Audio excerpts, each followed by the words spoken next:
quite division from our viewers this morning about whether politicians need to have a break and actually that allows them to recharge, or whether, do you know what, circumstances mean they need to stay in the office. You're very much in the cause of keeping them at work. I am. I think not that long ago, MPs were arguing ferociously against the prorogation of Parliament because they felt that a no-deal Brexit could lead to a national emergency. But now we are actually in a national emergency. And I think it would be appropriate to say that MPs need to be on hand to support the government. Many, many important decisions are going to be made during this time, and they need to be on hand potentially to if Parliament were to be recalled, to be on hand to support the government and to scrutinise decisions being made by the government. Edwina, there's already been all sorts of criticism, hasn't there, that, you know, so I suppose it was unavoidable that trying to do sort of this hybrid Parliament, people trying to dial in from home, it just didn't really quite work. You couldn't hold government to account. And as Nero says there, be lots of very important decisions being made with nobody sitting in Parliament for the next few weeks. That can't be good for the country, can it? Well, ministers won't get very much holiday. Ministers and their aides are going to be working flat out, I think, right through the recess. But there are two aspects to it, I'd say. The first is, actually, for many MPs, it's not holiday. You just go back to your constituency and then you're working hard, going to local businesses. If you've got a farming constituency, you can spend some time talking to farmers. You're actually able to go around the constituency, spend some time learning about the issues and the way that life is affecting everybody right now. And the other point is that actually I much prefer to have human beings as our members of Parliament, not robots endlessly sitting in Parliament.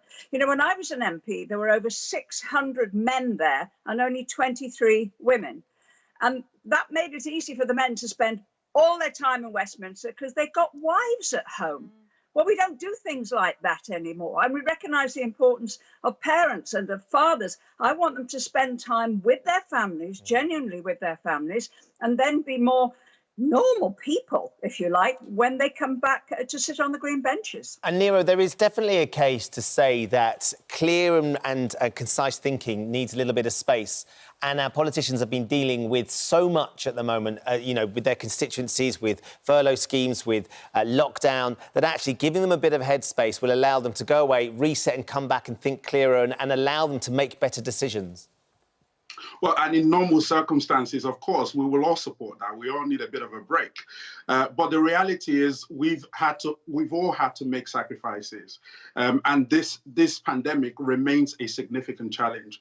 And on top of that, I think people across the country are beginning to wake up to the economic reality. Many people losing their jobs and many businesses closing, as you say. I think that's the very reason why MPs should cancel their holidays and be on hand to support at that local level. Nero, do you accept what Edwina was saying and also what the Shadow Home Secretary was just saying to us as well, which is, actually, do you know what? Just because we're going on recess, we're not actually going on holiday at all, and I'm going to carry on working. He said, I've actually only got 3 days away with my family across the whole of this period they're on recess, and it's still a busy time for politicians.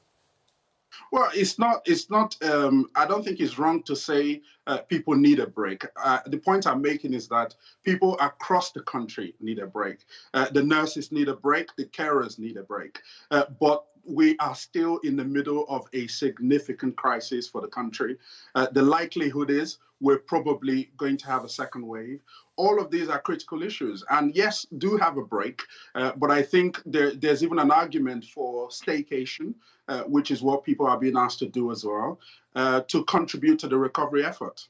It's interesting, isn't it, to both of you, really, that I suppose the fact that MPs can go away from Westminster and yet the country's still run just sort of does highlight the fact that the country isn't really run by these people. It is actually all the civil servants who probably aren't getting 6 weeks holiday, and that really the country, these people represent us, but they don't actually run the country, do they, Edwina? And I suppose in a way it sort of highlights, you know, where the real power lies actually in making the function of public life work.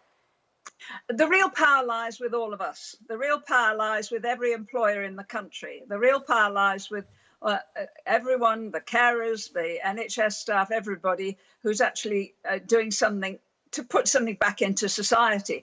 And insofar as Nero has a point, I would say if we're going to have a second wave and we're going to have a tough winter, which is a possibility, then now is the time to take a break, to refresh yourself, to put something back in the batteries, to reflect on what is really wonderful about either the constituency or your family, to go and see your granny, make sure she's all right, okay? And then we are better prepared perhaps when the children go back to school, all of them in September.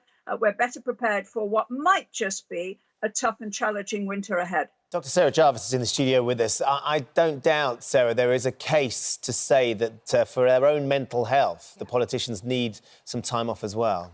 We hear so much about burnout. We know that we all suffer from the 24-hour society. We know social media has meant we can't switch off. We've got an epidemic of mental health problems among young people. But it's not just young people. Very sadly, middle-aged men, and I know Edwina says there are more women in Parliament now, but there are a lot of middle-aged men too. They have the highest instance, for instance, of suicide in the UK. It is really important that they do get a break in order to recharge. But by the same token, I think it's also very important that they be seen to be doing it. Let's have this, we are the government of the people. Let's go from do as I say, not as I do, to I'm going to take a week off. I'm not going to go abroad. I'm going to recharge my batteries, have time with my family, put those priorities first, and then be back for you. It is interesting, though, isn't it, Nero? There will be those people who there's that group and they're excluded, that the 3 million people self-employed have had no sort of support through any government scheme, are still absolutely struggling, no sense of when they'll be able to get their lives back in order, who will perhaps be looking at this and going, hang on a minute, these are salaried MPs who have earned very good salaries, in fact, and that they, they should be visible and prominent. And would you encourage people then in that circumstance to contact your MP, make sure that in a way, just, if you've got a problem, contact them. They're in your constituency for the next few weeks. Make use of them. I will always encourage people to contact their MPs because that's what they're there for. And to support what Edwina was saying, the reality is this is also about leadership, and this is also about being present and being seen as part of the recovery process. It's not just about Parliament. MPs do have an important role to play in their constituencies. And in constituencies across the country where businesses will be wondering whether they will be around next month, where individuals are losing their jobs, MPs need to be on ground, not just in Westminster, but on ground in their constituencies, showing that leadership and providing the support that's most needed in communities. Edwina, do you think it's a marketing problem in the end? Because it seems like even Nero believes that people and the MPs need a few days off. Dr. Sarah making a really important case about their own mental health, that actually they've missed a trick here, and rather than recessing for 6 weeks and saying it's their big summer holiday, they could have pitched it in a slightly different way so people wouldn't be quite so outraged. Because a lot of our viewers are getting in touch, Karen, saying politicians should absolutely remain at work. There's a pandemic isn't under control, Brexit isn't sorted, we haven't had enough clarity about how it affects us. Pull your socks up and get back to work. That feels like sort of that there is a tone out there from people who will get really frustrated about this. And if only they'd pitched it slightly differently, everyone maybe would be a little bit more accepting. Well, MPs have always been absolutely the worst at their own PR. I totally agree with that.